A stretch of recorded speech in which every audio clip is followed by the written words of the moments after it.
Well, I think. Did you hit record? Oh. Take 2, episode 1. Busted my phone. Not really. I'm just kidding. It's recording, yeah. But so, yeah, we had some hiccups. So we thought, you know what? We'll just do it again. Yeah. We like talking to each other. Yeah. We like each other. But yeah, so basically, last time I Yeah. think what we were talking about was that I remember you asked me about doing a podcast. Yes. I love the idea. I think it's great. It gives us an opportunity to talk about things that we really enjoy, like real estate, just being funny, snowboarding, things like that. This wasn't in the initial podcast, but a question I had for you, completely unrelated to real estate, was you told me I've had 2 of my best snowboard trips have been because of Aaron's recommendation. So you recommended Jay Peak, Yes. just as a great family resort. Within driving distance. Within driving distance. And then you also recommended Jackson Hole, yeah. which, so you've gone twice. Yeah. I went a couple of years ago with some buddies. Great. We didn't have the greatest, it didn't snow a lot when we were there, but but we had an awesome time. What would you say is your favorite snowboard trip that you went on? I think I know the answer, but I don't know. So I would say, previous work, working within the snowboard industry, we got to ride a ton of hills. So to pick a favorite one, I would still say Jackson Hole inbounds was probably one of my most favorite places to ride for sure. I would say that.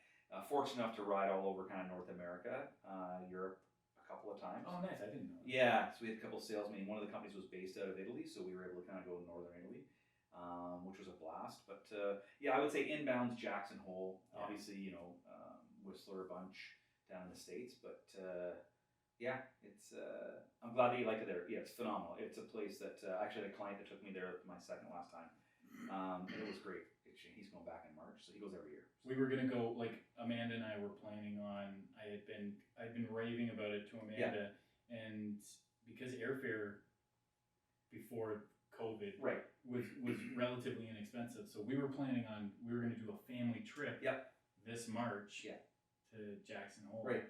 I don't think it's gonna happen unless something crazy happens. But and also to spin back around too, I think, and we had mentioned, or you did, as far as you owning property out of Big White, right? So, Joe will kind of allude to that probably a little bit more, but 2 investment properties out west. So I think, my name's Aaron Zuccala from the Here to Help team, Joe MacDowell from the Here to Help team. Yeah. We want to have some fun with this.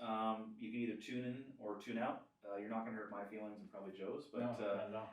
I think, we did the first one last week. I'm terrible at editing, and before we knew it, we had chatted for 25 minutes, and I thought, how are we even going to chat for 5 minutes? Yeah, so I know. I think if we want to kind of pick up where we left off, and maybe you can start again. Absolutely, yeah. So, and that was one of the reasons why I wanted to ask that question, because you had another lifetime. You had another lifetime where you were you had another career. Yes.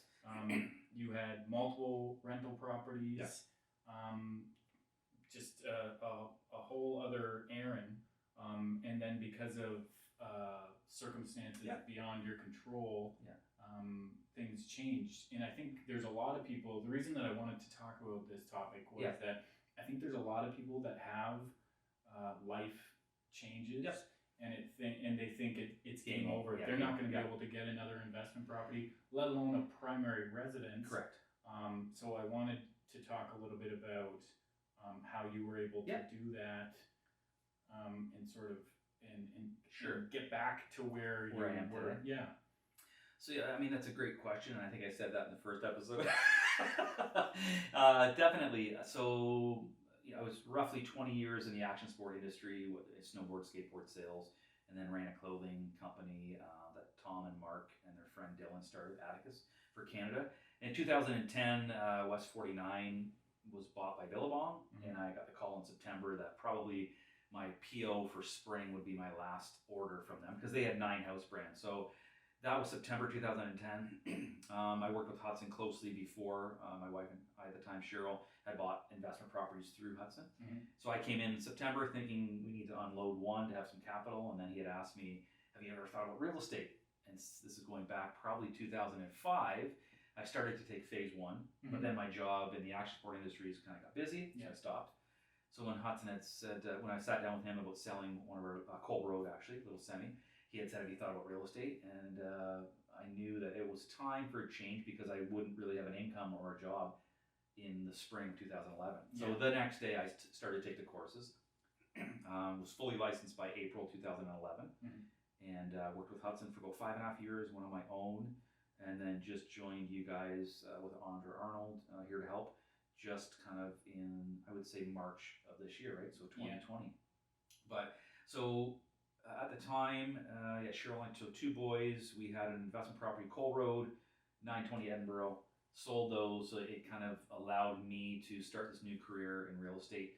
So the proceeds from those sales allowed me to kind of maybe 1.5 years of comfort, meaning, okay, well, I need to, the panic mode of always thinking, where's the next check coming from? When you're taking the course, they say, have enough for 6 to 9 months. It's, I would say have enough for 1 year to 1.5 years. So that's why it's also hard to break into it. Unless you have a spouse or partner that can carry you, right? Or help, so to speak. I would say carry. So we sold those. They jumped in. Were those were those solely student rentals? Were you renting to students? Students at the time, because back then I would say yes, it was the buy-in rate. I'm trying to even think what at the time when Hudson sold 920 Edinburgh, it was the highest sale at the time, and the gentleman that came in, I'll remember his name, but it was like 3 offers, and then the last one was just like, we have to take it, right? I think it was like 247 at the time. So that was good, able to kind of support ourselves for 1.5 years, plus Cheryl was working, obviously. And then to kind of fast forward, the question was, how do you rebound, or if you think it's game over? So Cheryl and I separated in 2015, and the proceeds that I had enough to put down on a condo at 1077 Gordon, which I still own. So that mortgage is coming up. It'll be 5 years this May of 2021. But so at the time, obviously going through that whole process of the separation, having been through it, also having now dealt with clients that have been through it, to have that feeling of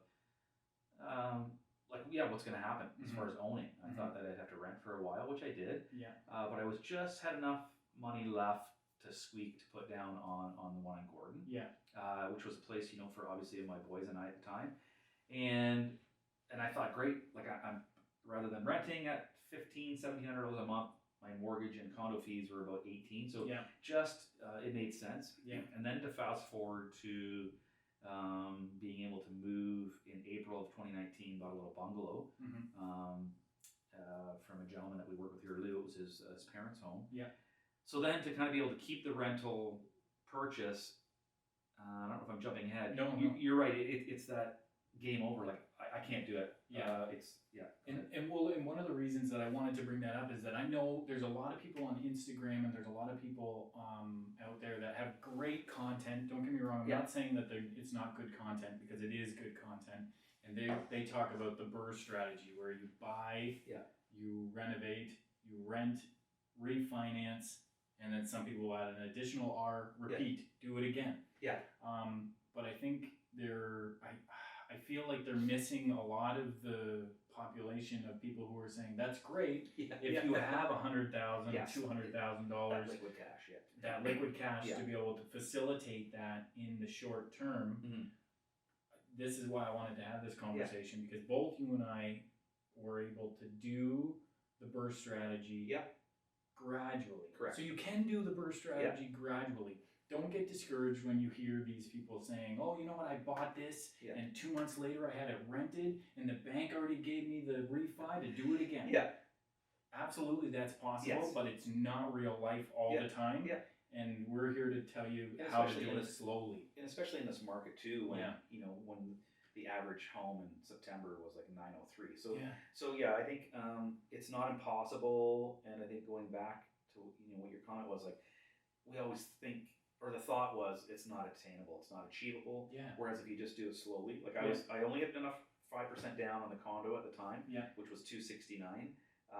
And then I moved from there and moved my primary residence to Normandy at another I could only put 5% down. So I had that high insurance premium, but at the time it made sense. I was able to get into another detached home with the thought in mind, one day I will put like a legal 1-bedroom, which we can chat about as well. And I was able to kind of, facilitate that, and now have renters in below me. A little over 1,000 square feet, redid the entire basement, gutted it, put a separate entrance in, had to knock, some doors in the cinder block. So it was an amazing experience to kind of go through it from start to finish. I started out with myself trying to do stuff, and then hired a general contractor just to take over. And Daryl McMillan, big shout out to him. He was a godsend. Like he just, he worked at Reed's Homes, I believe, for 22 years and has since moved on. But it was amazing just to see how organized he was.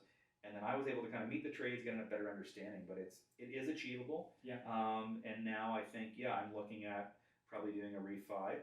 But I've been in there, it'll be 2 years this April, so it wasn't 2 months. So. Yeah, exactly. But you're right, you're getting close to the refi.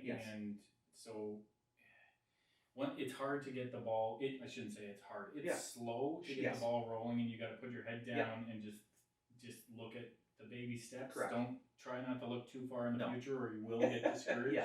But now you're getting to the point where the snowball is going to be big enough that it should start moving faster. And I think that's a good point. It just need to get that, like you said, that ball rolling. It doesn't need to be quick.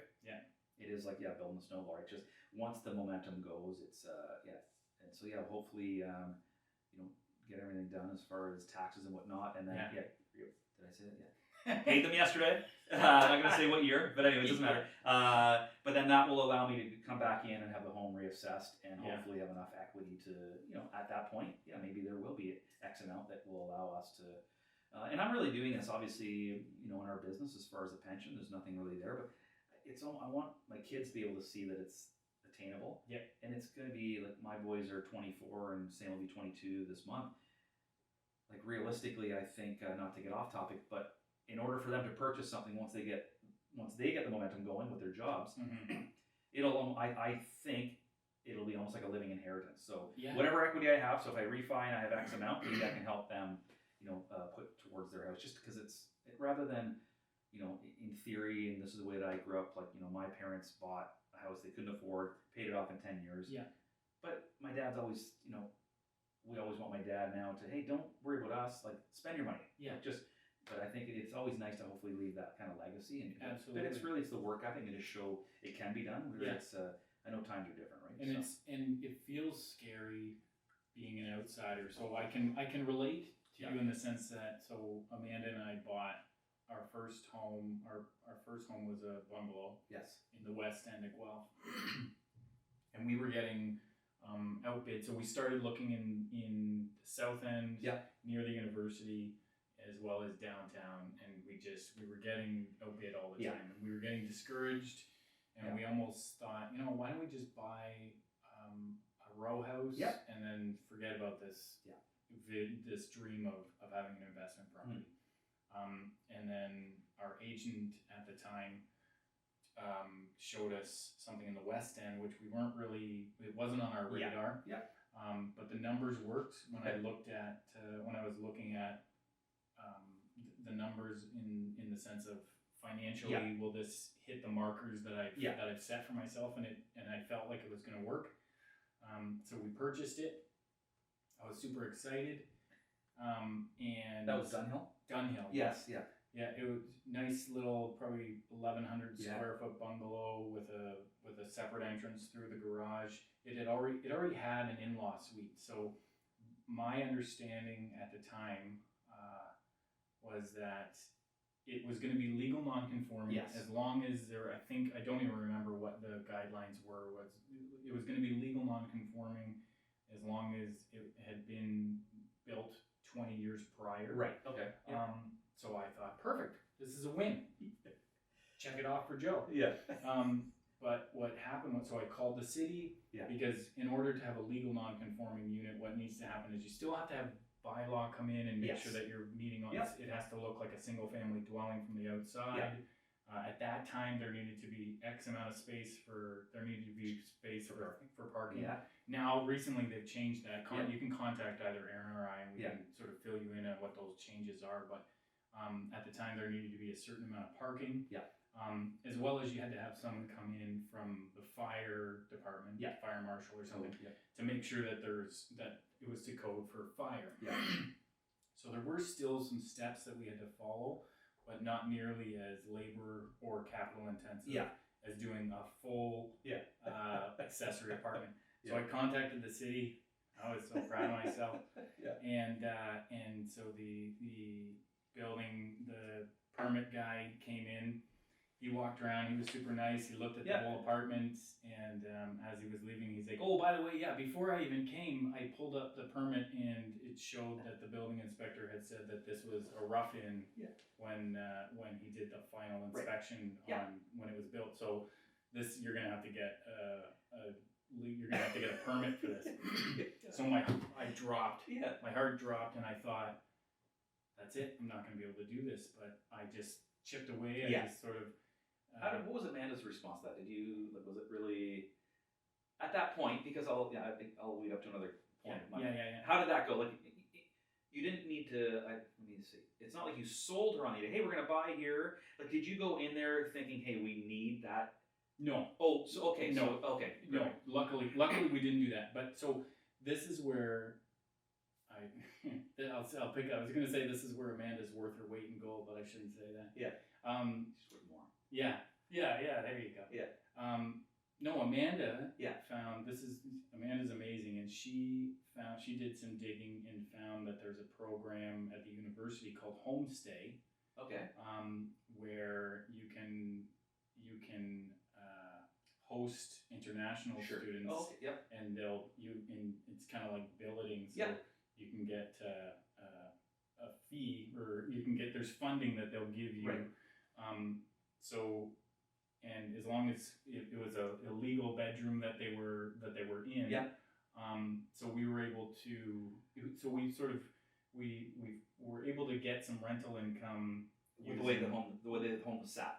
Exactly. Okay. Yeah. So we were able to get some income. Yep. We were still getting some rental income through the university, and it was amazing to have. Like, it was so nice to have students, international students, staying with us. It was a really cool experience, and it sort of gave us a chance to breathe for a second. Yeah. And Homestay. Yeah.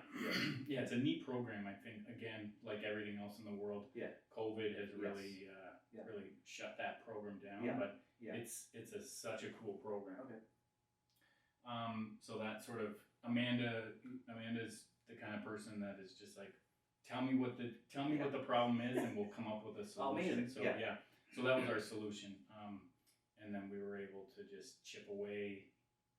And then that became legal. What, like, did you bring everything up to code? Yeah, we brought everything up to code. But so I chipped. That's another another hiccup that I didn't get to talk about in the other podcast that I wanted to talk about this time is. So the first mistake that I made was that I didn't look. I should have looked at the permits online to see if and we as agents do that. Yes. 9 times, especially if there's any type of basement done, or like in-law suite. Absolutely, yeah. So at that time I was just a consumer. I wasn't an agent yet, and so I should have done that. The other thing that I should have done that now I know as well is don't pick the lowest bid when you have a contractor. So I chose the lowest bid, and I really regretted it. So that's another thing. But nonetheless, we chugged along. Sure. And I was able to get other contractors who still do work for me to this day because they're amazing. Yeah. But I was able to really cut down the costs. I'm sure you saw this too. I don't know how much work you were able to do, but I was really able to cut down the costs on the project by saying to the contractors, listen, I'll be your general laborer. Sure. Yeah. Tell me what to do. Yeah. And I'll do it. So that, I think that really cut down the costs. And I think for us dealing with our clients, having now been through the process from start to finish where it's a blank canvas, you really, if you're thinking about buying for this purpose, really lean on your agent that you know, like, trust. Yeah.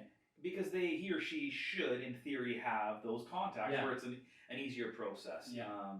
And that's why I said, like, having Daryl kind of come in, I bumped into him at Zayres, hey, what's going on? It was like during COVID, things kind of were up in the air. And like I said, it was amazing. But so yeah, you've been through that process of this is amazing to find out the city go, well, you got to start from fresh. Yeah. And the one thing that showed me was that it's not a death sentence. No, it's not. You're right. Like, yeah.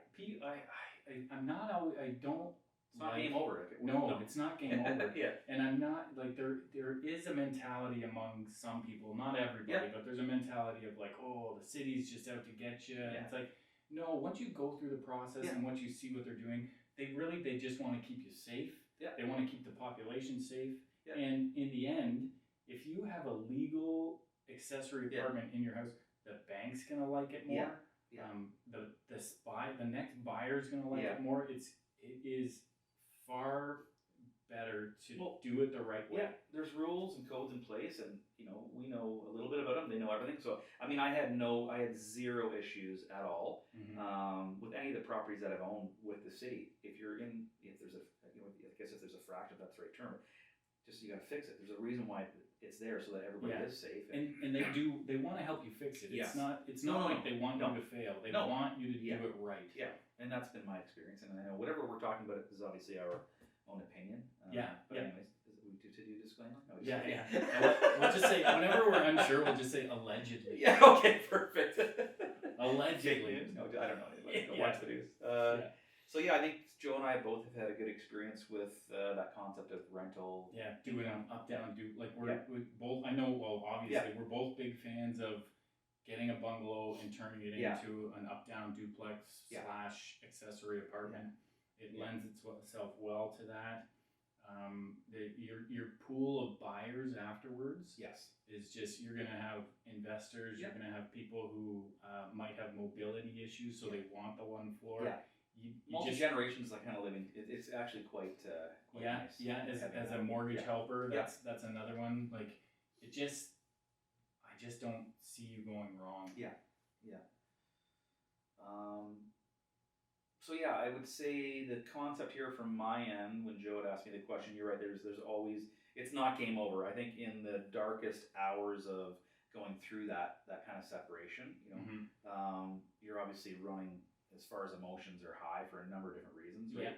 Especially when kids are involved. I'm very grateful that Cheryl and I definitely still get along, so that's a benefit for myself and the boys. But there were moments where it's like, am I gonna have to move home with my dad? At 41. Will my dad even let me move home? I've since asked him. He's like, no way. I want to put a tiny house shipping container on his property out in Eden Mills, and he's like, no. But I do. I really think that, and having been through that, there is, if the right term is, there's light at the end of time. There is always a way to have it done. So as far as feeling discouraged or game over, I'm going to say that no, not as corny as if there's a will, there's a way. But there's opportunity. So don't think that if you're going through a hard time, there are ways around it. And how often? I mean, I run into some clients who they are really. You can tell they don't really like the idea of starting in a condo. And I understand that. I get it. But I think that your story kind of really shows that it's not it's 5 years. Joe, I will say this, and I've heard it many times from many different agents, but time in is better than time out. Yeah. And I had to rent for 7 months until everything was finalized and we were both able to purchase something.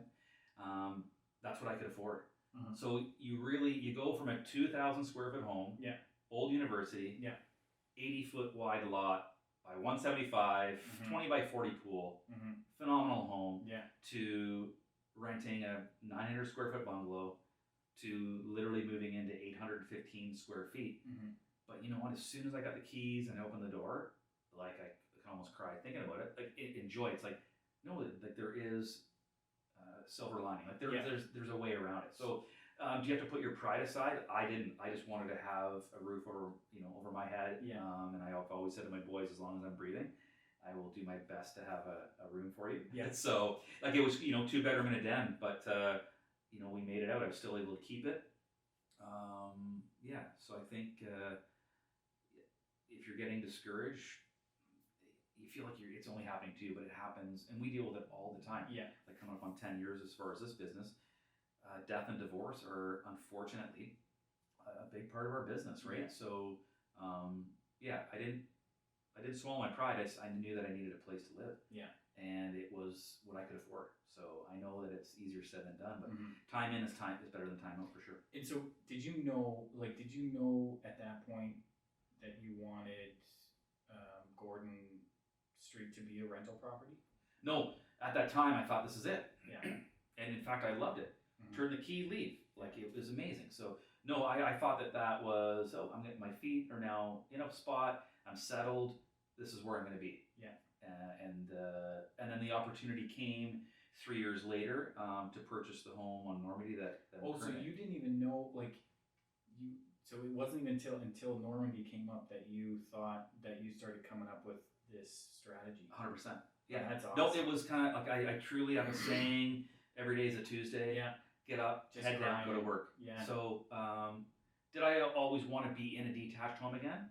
Yeah, because there were aspects of the condo that, it's not a detached home. Yeah. But I was content. And so when this opportunity came up, it was like, but I had it in my mind. I was in a little bit over my head, Mm-hmm. but I knew that I needed to put that 1-bedroom basement apartment in at some point in the Yeah. first 2 years if I could. Yeah.